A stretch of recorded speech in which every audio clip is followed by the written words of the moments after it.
Hi, my name's Kori, and my flow hive is on a rooftop in downtown Los Angeles.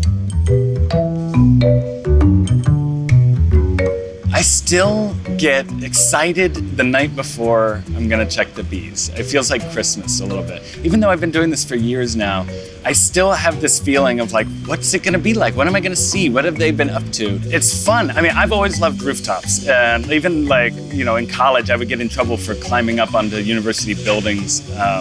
So this is it's an excuse to be on a rooftop in LA.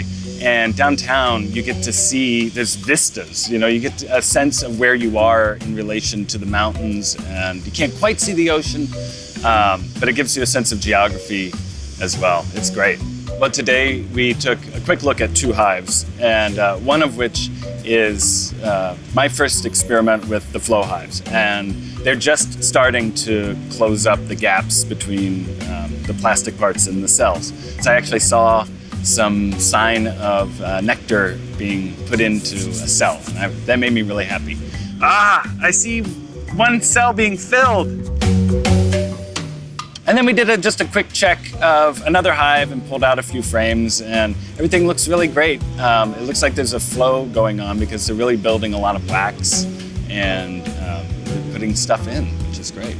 I got into the flow hives because I've been doing more traditional beekeeping for a while, and every time I harvested, I was killing a lot of bees. The type of harvesting I do involves walking back and forth between a bucket and the hive, and every time I would walk back and forth, I would see more and more just poor bees kind of stuck in their own honey that I was stepping on, and it made me sad because that's not what I really got into this for.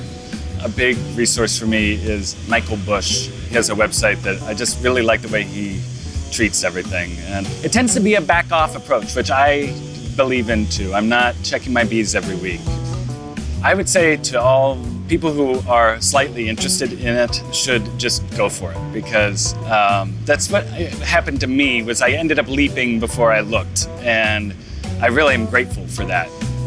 It's so cool that bees work in I think it's like a 5 or 6 mile radius from the hive. And from downtown LA to 6 miles out is a crazy variety of flora. I mean, and just driving around LA, you see these medians filled with wildflowers. Yeah, I have people asking me, like, what are they getting into? And actually, there's so much around here. And the flavor of honey changes throughout the year. Every time you harvest, it's different color. Urban honey has this variety to it in depth that you continue to taste. I love it.